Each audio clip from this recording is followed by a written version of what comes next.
Hello class, welcome back to the channel. कैसे आप सब लोग? आई होप सब बढ़िया हो, एकदम मस्त हो। तो आज जो है हम अपना कॉस्ट टॉपिक आगे कंटिन्यू करने वाले हैं। अभी तक हमने कॉस्ट के 3 लेक्चर बिल्कुल कंप्लीट करे। सर, लेक्चर नंबर 1 में बेसिक इंट्रोडक्शन देखा, क्या होता है cost, explicit cost, implicit cost. Lecture number 2 में हमने कॉस्ट के एक एक एलिमेंट को डिस्कस करा था। टोटल कॉस्ट, उसमें 2 पार्ट थे, total fix cost, total variable cost. उसके बाद लेक्चर नंबर 3 में हम गए थे एवरेज कॉस्ट की तरफ। हमने देखा था average fixed cost, average variable cost, सबका ग्राफ कैसा बनता है, फॉर्मूलाज क्या है, वैल्यूज कैसे निकलती है, वो सारी चीजें हमने डिस्कस करी एक एक करके, और न्यूमेरिकल करने के लिए बड़ी इंपॉर्टेंट थी। आज हमारा जो कॉन्सेप्ट का टॉपिक है, जो कॉस्ट के कॉन्सेप्ट्स है, वो आज का बिल्कुल लास्ट लेक्चर है। आज के लेक्चर में पूरे कॉन्सेप्ट्स हम फिनिश कर लेंगे, ग्राफ वगैरह, फॉर्मूलाज वगैरह सब कंप्लीट हो जाएंगे। इसके बाद हम कॉस्ट का एक लेक्चर और लास्ट लेक्चर नंबर 5 और लेकर आएंगे, जिसमें हम सिर्फ और सिर्फ न्यूमेरिकल को प्रैक्टिस करेंगे कि न्यूमेरिकल कैसे आते हैं, किस तरीके से आपको न्यूमेरिकल के साथ डील करना है, और जो फॉर्मूलाज हमने अभी तक आपको पढ़ाए हैं वो फॉर्मूलाज आपको अप्लाई कैसे करने हैं। देखो, आपको कितने फॉर्मूलाज लर्न है वो मैटर नहीं करता, अगर आपको उसे अप्लाई करना नहीं आ रहा, अगर आपको दिमाग में क्लिक नहीं हो रहा कि कहां से कहां निकालना है, फिर क्या निकालना पड़ेगा, तो वो सारा आपको क्वेश्चन जब आप प्रैक्टिस करोगे उसके साथ साथ आएगा। ठीक है, तो अगले लेक्चर में, लेक्चर नंबर 5 में हम न्यूमेरिकल्स पे जाएंगे। बट अभी एक छोटा सा कॉन्सेप्ट हमारा और बच गया है, और बहुत इंपॉर्टेंट 3 मार्क्स का क्वेश्चन भी बनकर आता है इससे, वो जल्दी से देखते हैं। आज का हमारा लास्ट टॉपिक है। देखो, आपको याद हो, मैंने आपको पढ़ा था कॉस्ट में 3 चीजें होती है, total cost, average cost, marginal cost. क्या बोला? Total cost, average cost, marginal cost. Total cost में 2 पार्ट थे, total fix cost, total variable cost, एक एक करके पढ़ लिया था। एवरेज में भी 2 पार्ट थे, average fix cost and average variable cost. और सर, जो लास्ट टॉपिक था जिसमें कोई पार्ट नहीं है बट अपने आप में वो अलग है, क्या? Marginal cost. क्या है? Marginal cost. और आज कॉस्ट का जो लेक्चर नंबर 4 है वो इसी पर्टिकुलर कॉन्सेप्ट के ऊपर है, विच इज व्हाट, आपका मार्जिनल कॉस्ट। अब देखो सर, मार्जिनल कॉस्ट का मतलब क्या है, देखो बड़े आराम से समझते हैं मार्जिनल कॉस्ट का क्या मतलब है। तो पहले इसको देखने से पहले, इसको कहीं नहीं देखना, बस मैं आपको एक कॉन्सेप्ट समझाता हूं। मान लीजिए आपने जो है, एक प्रोड्यूसर मिस्टर है, उन्होंने जो यूनिट्स प्रोड्यूस करी, मैं आपको एग्जांपल से पहले इसका बेसिक मतलब समझाता हूं, फिर हम एक एक करके देखेंगे क्या लिखा, कर्व कैसे बन रहा है, क्या बन रहा है। मान लीजिए एक प्रोड्यूसर ने यूनिट्स जो प्रोड्यूस करी है वो करी है 10। कितनी यूनिट्स प्रोड्यूस करी है? 10 यूनिट्स अभी तक प्रोड्यूस करी है। सर, कितनी यूनिट्स? 10 यूनिट्स अभी तक प्रोड्यूस करी है। और इस 10 यूनिट्स को प्रोड्यूस करने में जो प्रोड्यूसर भैया को टोटल कॉस्ट आई, जो प्रोड्यूसर भैया को क्या आई? Total cost. वो टोटल कॉस्ट आई है 10 यूनिट्स को प्रोड्यूस करने की, फॉर एग्जाम्पल 500। कितनी? 500 रुपीज की टोटल कॉस्ट आई है for producing 10 units of particular a commodity. एक कमोडिटी के 10 यूनिट को प्रोड्यूस कराए और टोटल कॉस्ट आई है 500। ठीक है, कोई दिक्कत नहीं सर। अब प्रोड्यूसर को प्रोडक्शन को बढ़ाना है। प्रोडक्शन लेवल को बढ़ाने के लिए उसे एक, मतलब जब वो प्रोडक्शन को बढ़ा रहा है तो उसने क्या करा? 10 यूनिट्स में भी वो है। अब ये जो है इस पर्टिकुलरली केस में यूनिट को बढ़ाकर कर देता है 11। यूनिट को बढ़ाकर कितनी कर देता है? 11। अच्छा सर, पहले 10 यूनिट्स प्रोड्यूस करा था, 500 की कॉस्ट आ रही थी टोटल। अब 11 यूनिट्स प्रोड्यूस करेगा तो सर टोटल कॉस्ट कितनी आएगी? सर ऑब्वियसली बात है, प्रोडक्शन ज्यादा होगी तो टोटल कॉस्ट भी ज्यादा इनकर होगी। अरे हाँ के ना? यस सर, बिल्कुल होगी सर। तो मैंने बोला 10 यूनिट्स को 500 आई है, तो आपने बोला सर 11 यूनिट्स की मान लेते हैं कितनी? सर 11 यूनिट्स की आई है 570। कितनी आई है? 570। मैंने अपनी तरफ से वैल्यू लिया है। 10 यूनिट प्रोड्यूस करने की जो कॉस्ट प्रोड्यूसर को आ रही है टोटल, वो आ रही है 500 रुपए। 11 यूनिट प्रोड्यूस करी, उसने प्रोडक्शन बढ़ाई 10 यूनिट से, वो कितना गया? 11 यूनिट पे गया। और 11 यूनिट्स को प्रोड्यूस करने की उसने देखी, उसकी कॉस्ट आ रही है 570 रुपए। मैंने बोला इसका मार्जिनल कॉस्ट क्या है? मार्जिनल कॉस्ट क्या है? सर, मार्जिनल कॉस्ट का मतलब होता है, ध्यान से सुनेंगे, मार्जिनल कॉस्ट का मतलब होता है प्रोड्यूसर को एक एडिशनल यूनिट को प्रोड्यूस करने में कितनी कॉस्ट इनकर करनी पड़ रही है। क्या बोला मैंने? प्रोड्यूसर को एक एडिशनल यूनिट प्रोड्यूस करने में कितनी कॉस्ट इनकर हो रही है। सर मतलब, अरे मेरे भाई, यहां पे एक एडिशनल यूनिट को बढ़ाने के लिए, मैं बार बार बोल रहा हूं, एक एडिशनल यूनिट को बढ़ाने के लिए प्रोड्यूसर ने कितनी एक्स्ट्रा टोटल कॉस्ट इनकर करी? सर 70 रुपीज की। कितनी? 70 रुपीज की। तो जो मार्जिनल कॉस्ट इस पर्टिकुलर केस में निकल के आया वो कितना आया? एक एडिशनल यूनिट को प्रोड्यूस करने की जो भी कॉस्ट है उसे मार्जिनल कॉस्ट कहते हैं। और इस पर्टिकुलर केस में एक एडिशनल यूनिट को प्रोड्यूस करने की कॉस्ट कितनी, 70 रुपीज। तो मार्जिनल कॉस्ट मेरा यहां पे क्या हो गया, 70 रुपीज। एमसी इज वॉट मेरा 70। और यहां से ही डेफिनेशन बनकर आई, marginal cost is nothing but cost of producing an additional unit. क्या बोला, cost of producing an additional unit. एक एडिशनल यूनिट को प्रोड्यूस करने की, एक एडिशनल यूनिट को प्रोड्यूस करने की जो भी कॉस्ट आई, जो भी क्या आई कॉस्ट आई, उसे क्या बोलते हैं, मार्जिनल कॉस्ट। उसे क्या बोलते हैं, मार्जिनल कॉस्ट। सेकंड बोल रहा है इट इज दी, ये भी डेफिनेशन है, ये भी काइंड ऑफ डेफिनेशन है, it is the change in total cost due to change in quantity. कह रहा है जितना भी टोटल कॉस्ट में चेंज आया, टोटल कॉस्ट में कितने का चेंज आया, 70, due to change in quantity. Quantity में एक यूनिट को बढ़ाने के लिए जितना भी टोटल कॉस्ट में चेंज आया वो क्या होता है, मार्जिनल कॉस्ट। तो चाहे आप बोलो cost of producing an additional unit, चाहे बोलो change in total cost due to change in quantity, दोनों का मतलब क्या है, सेम। दोनों का मतलब क्या है, सेम। कोई दिक्कत मेरे भाई नहीं सर, ये बिल्कुल क्लियर है। आगे बढ़ते हैं। अगर मैं आपको फॉर्मूले की बात करूं तो फॉर्मूले याद रखेंगे। यहां पे मैं क्या कर रहा हूं, देखो यहां पे मैंने क्या करा, यहां पे मैंने आपको ये जो चीज करके दिखाई ना, इसको मैं फॉर्मूले में कन्वर्ट कर रहा हूं। इसको मैं क्या कर रहा हूं, फॉर्मूले में कन्वर्ट कर रहा हूं। अभी आप टीसी वाला देखो, सबसे पहले ये वाला फॉर्मूला जो हमने यहां पे अप्लाई करा था। अभी मार्जिनल कॉस्ट निकालने का जो तरीका मैंने टोटल कॉस्ट से ही बताया, और उसी से याद रखना मैंने करा क्या। सर मुझे मान लीजिए मार्जिनल कॉस्ट निकालनी है 11th यूनिट पे। किस यूनिट पे निकालनी है, 11th यूनिट पे। तो यहां पे मार्जिनल कॉस्ट जो है, अगर आपको 11th यूनिट पे निकालनी है तो यहां पे वो कह रहे हैं जिस यूनिट पे निकालनी है 11, वो आपका एन हो जाएगा। वो क्या हो जाएगा, एन।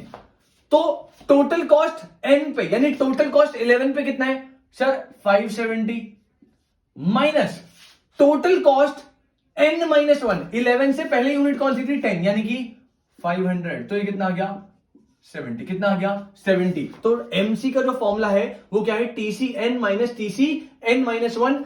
न्यूमेरिकल जब हम करेंगे तो और ढंग से अप्लाई करेंगे, बट अभी के लिए आप ये समझ लीजिए जो भी TCN है इसमें से माइनस करना है n माइनस 1 को, इसमें से माइनस करना है n माइनस 1 को। और यही सेम फॉर्मूला अगर आप TVC में भी अप्लाई करोगे तो आपका MC जो है निकल के आ जाएगा। मतलब आप MC को TVC से भी निकाल सकते हो और TC से भी निकाल सकते हो।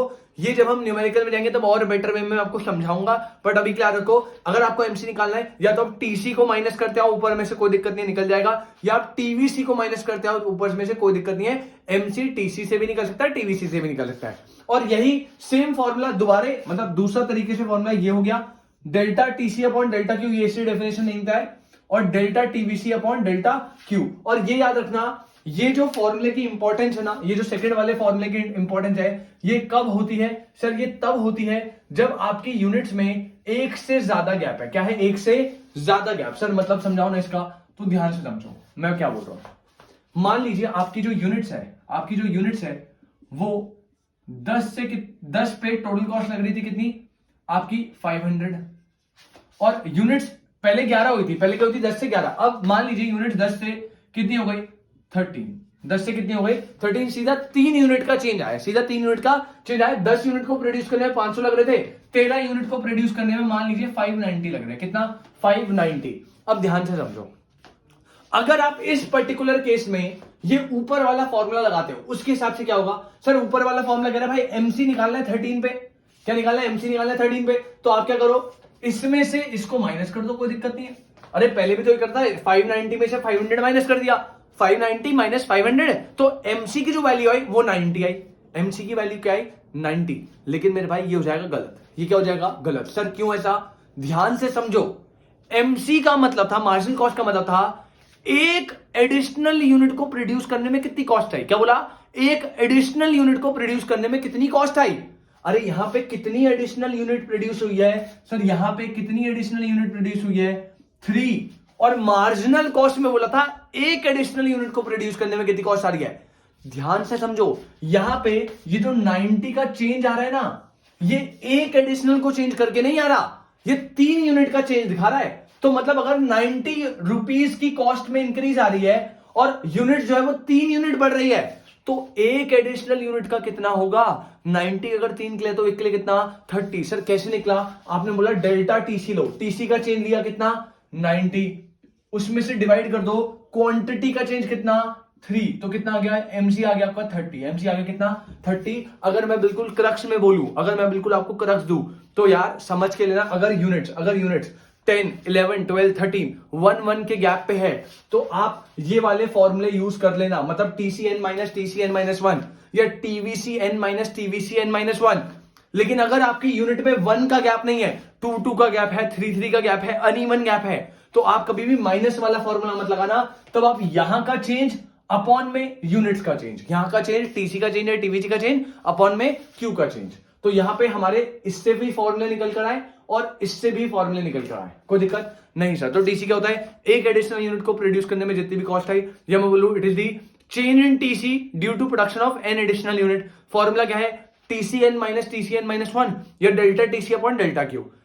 MC आप TVC से भी निकाल सकते हो, फॉर्मूला सेम रहेगा, TVCN माइनस TVCN माइनस 1 या फिर delta TVC upon delta Q। जो आपको अप्लाई कर रहा है आप कर सकते हो, कोई इशू नहीं है उसमें, दोनों से ही आपका करेक्ट आंसर आएगा। न्यूमेरिकल के टाइम पे हम ऑब्वियसली बहुत अच्छे से प्रैक्टिस करेंगे तो और आपको क्लियरिटी आएगी। अगर सर मैं कर्व की बात करूं, तो MC का जो कर्व होता है वो यू शेप्ड कर्व होता है। क्या होता है, यू शेप्ड कर्व। आपको याद है, average cost, average variable cost और मार्जिनल कॉस्ट तीनों ही यू शेप्ड बन रहे हैं, और तीनों यू शेप्ड एक ही रीजन से बनते हैं, due to law of variable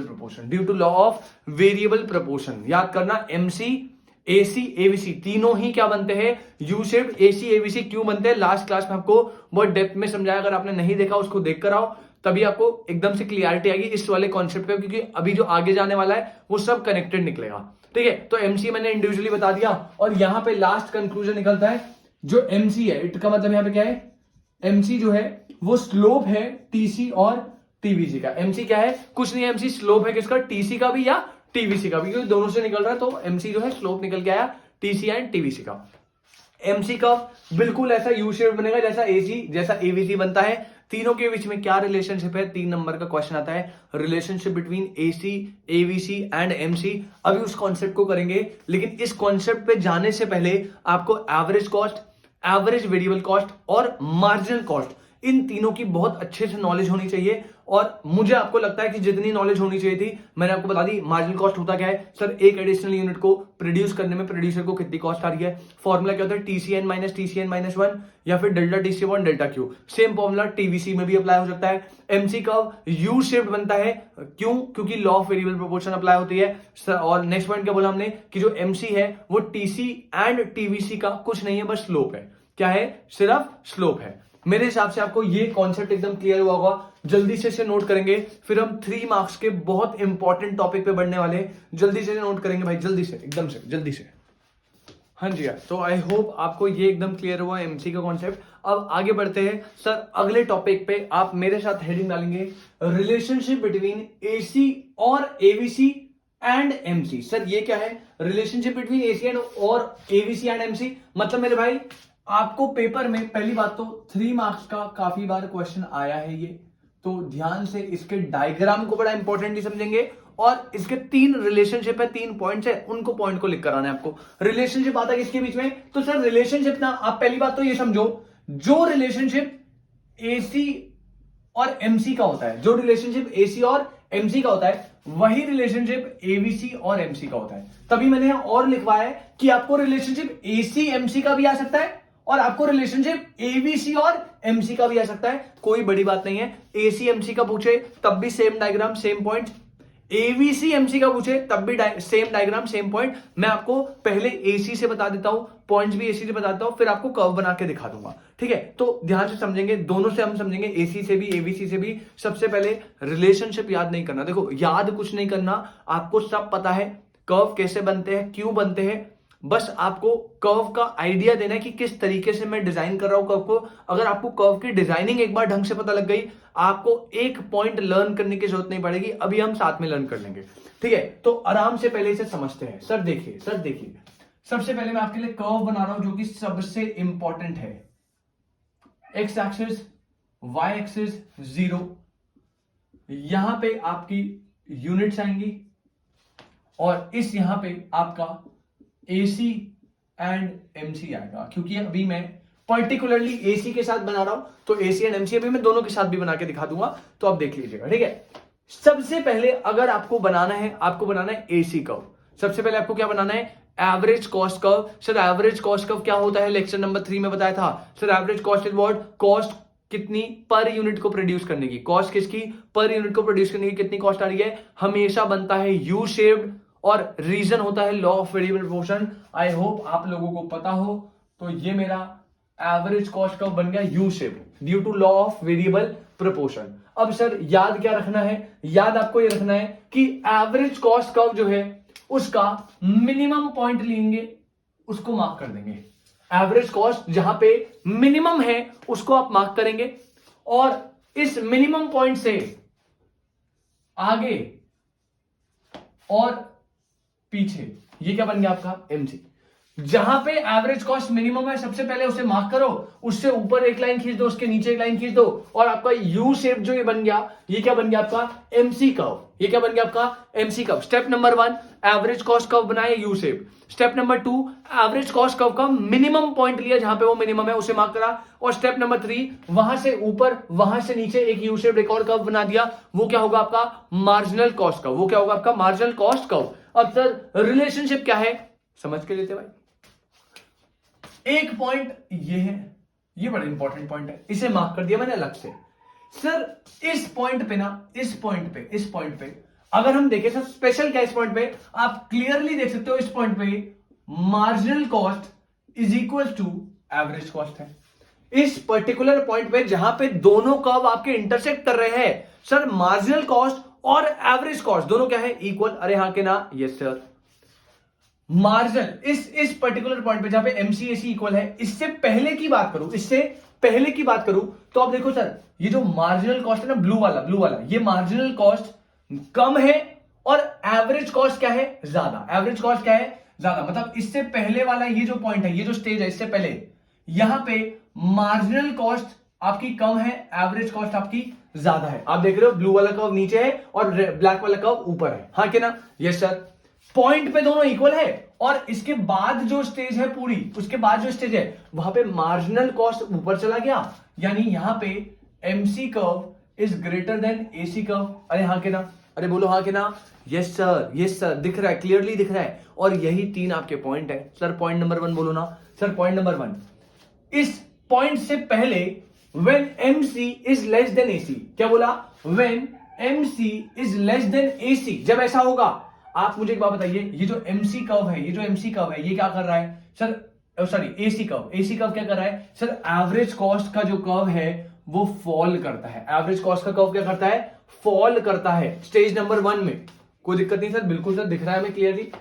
point number 2 में जब दोनों इक्वल है, जब दोनों क्या है equal, when MC is equal to AC, when MC is equal to AC, इस पर्टिकुलर पॉइंट पे AC कर्व जो है वो क्या है, AC कर्व सर क्या है, मिनिमम है। आप याद रखना, जब MC और AC दोनों इक्वल है उस टाइम पे AC हमेशा मिनिमम है, या फिर वो ऐसा बोल देगा कि MC ना हमेशा AC को लीस्ट या मिनिमम पॉइंट पे इंटरसेक्ट करता है। क्या बोला मैंने, एमसी कर्व जो है वो हमेशा एसी को लीस्ट या फिर मिनिमम पॉइंट पे इंटरसेक्ट करता है। इसलिए सेकंड पॉइंट बना, when MC is equal to AC, AC curve is minimum. और फाइनल स्टेज में जब पॉइंट के बाद की बात करूं, जहां पे एवरेज कॉस्ट ज्यादा है, सॉरी मार्जिनल कॉस्ट ज्यादा है, average cost come, when MC is greater than AC, when MC is greater than AC, उस टाइम पे आपको दिख रहा है एसी कर्व आपका क्या करने लग गया, राइज करने लग गया। तो जब MC छोटा है, AC बड़ा है, AC कम फॉल करेगा।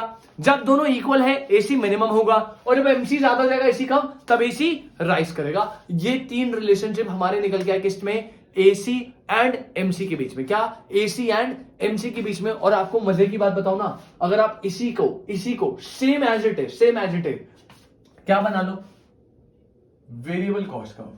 क्या बना लो, वेरिएबल कॉस्ट कर्व। कुछ नहीं है, एवरेज वेरिएबल कॉस्ट भी क्या बनता है, यू शेप्ड। सर क्यों बनता है, due to law of variable proportion. Same concept सब जगह। जब एवरेज कॉस्ट की जगह पर क्या बन जाएगा, एवरेज वेरिएबल कॉस्ट। क्या बन जाएगा, एवरेज वेरिएबल कॉस्ट। क्या बन जाएगा, एवरेज वेरिएबल कॉस्ट। स्टेजेस क्या बदल रही है, नहीं सर, दोनों का सेम है। पहले एवरेज वेरिएबल कॉस्ट ज्यादा है, मार्जिनल कॉस्ट कम है, तब एवरेज वेरिएबल कॉस्ट फॉल हो रहा है। सेकंड पॉइंट पे मार्जिनल कॉस्ट और एवरेज वेरिएबल कॉस्ट दोनों इक्वल है, तब एवरेज वेरिएबल कॉस्ट क्या है, मिनिमम है। थर्ड स्टेज में जब मार्जिनल कॉस्ट ज्यादा है, एवरेज वेरिएबल कॉस्ट कम है, उस टाइम पे average variable cost will increase. Same diagram, बस यहां पे भी चेंजेस क्या आएंगे, यहां पे एबीसी आ जाएगा, यहां पे ABC ABC ABC ABC ABC.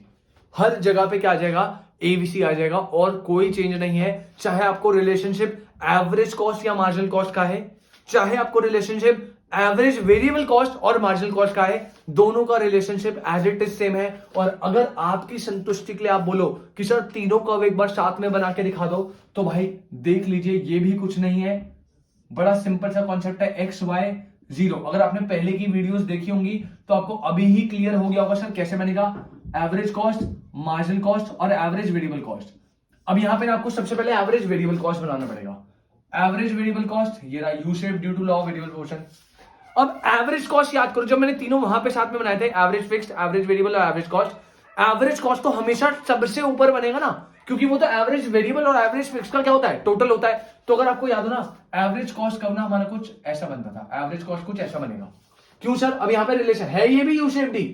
लो थोड़ा लग नहीं रहा, ये थोड़ा ड्राइंग स्किल्स मेरी कुछ ज्यादा अच्छी है, इसलिए ऐसे मस्ती नहीं लेना बेटा, ड्राइंग जितनी है ना इतना ही बजट है अपना, ठीक है। तो यहाँ पे एवरेज कॉस्ट जो है ये यू शेप्ड, ऐसे थोड़ा सस्ता यू शेप्ड है, बट हाँ ठीक है यू शेप्ड है। और यहाँ पे पर्टिकुलरली हो क्या रहा है, आपको मैंने पहले बताया था, इन दोनों का जो गैप होता है वो लगातार कम होता रहता है, क्योंकि इनका गैप था एवरेज फिक्स कॉस्ट, जो कि हमेशा फॉल करता रहता है लेकिन कभी जीरो नहीं होता। तो ये भी गैप कम होता रहेगा, लेकिन ये कभी इंटरसेक्ट नहीं करेंगे, कोई दिक्कत। तो ये दोनों बन गए। अब सर मार्जिनल कॉस्ट के लिए कैसे बनता है, स्टेप नंबर टू क्या बनता था, सब दोनों के मिनिमम पॉइंट लो।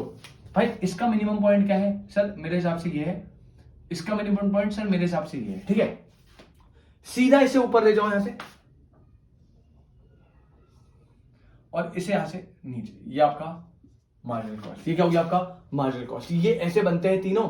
आप देख लो कोई भी रिलेशनशिप, अगर आप एवरेज कॉस्ट के साथ देखोगे तो देखो पहले पॉइंट, ये पॉइंट है ना, इससे पहले एवरेज कॉस्ट ज्यादा है, मार्जिनल कॉस्ट कम है, तो एवरेज कॉस्ट फॉल कर रहा है। इस पॉइंट पे दोनों इक्वल है, एवरेज कॉस्ट मिनिमम है। इसके बाद मार्जिनल कॉस्ट ऊपर चला गया, एवरेज कॉस्ट नीचे आ गया, तो एवरेज कॉस्ट राइज कर रहा है। और यही सेम रिलेशनशिप आप एबीसी के साथ भी कर लो। 99% आपको दोनों नहीं आएंगे, आपको एवरेज कॉस्ट या मार्जिनल कॉस्ट आएगा, या एवरेज वेरिएबल कॉस्ट या मार्जिनल कॉस्ट आएगा, दोनों में से एक आएगा। जो भी आए, डायग्राम आपको ये बनाना है, ये नहीं लिखना ऑब्वियसली, ये नहीं लिखना, ऐसे नहीं लिखना, वो तो मैंने आपको समझाने के लिए लिखवाया भाई, गलत मत ले जाना, ठीक है। ये नहीं लिखना, डायग्राम आपका ये बनेगा। इस डायग्राम के बाद आपको ये 3 पॉइंट्स लिखने हैं और आपके जो है 3 मार्क्स का क्वेश्चन जो है डन हो जाएगा। तो आज के लिए हमने क्या करा सर, आज का हमारा कॉन्सेप्ट जो है कॉस्ट का पूरा डन हो चुका है। आज हमने लास्ट टॉपिक हमने मार्जिनल कॉस्ट देखा। मार्जिनल कॉस्ट इज व्हाट, एक एडिशनल यूनिट को प्रोड्यूस करने के लिए जितनी भी प्रोड्यूसर को कॉस्ट लगती है उसको बोलते हैं marginal cost. It is the ratio between change in total cost upon में change in quantity, delta TC upon delta Q. और अगर आपकी यूनिट्स 1 के यहाँ पे है तो डेल्टा क्यू तो लेने की कोई जरूरत नहीं, क्योंकि 1 ही आना है, तो आप टीसीएन माइनस 1 से भी कर सकते हो। और सेम फॉर्मूला आप टीवीसी में भी अप्लाई करोगे तब भी कोई दिक्कत नहीं है। एमसी का यूसेट बनता है लॉ ऑफ वेरिएबल प्रोपोर्शन की वजह से। और मैंने फिर आपको रिलेशनशिप दिखा दिया एसी एमसी या एवीसी एमसी के बीच में, कर्व कैसा बनेगा और पॉइंट्स क्या है। ये आपका आज का लेक्चर होता है कंप्लीट। कॉन्सेप्ट हमने कॉस्ट के सारे कवर कर लिए हैं, एक भी कॉन्सेप्ट हमने नहीं छोड़ा, एक एक कॉन्सेप्ट को हमने डन करे 4 लेक्चर में। और लेक्चर नंबर 5 जो कॉस्ट का लास्ट लेक्चर है वो पूरा डेडिकेट होगा सिर्फ और सिर्फ न्यूमेरिकल प्रैक्टिस पे।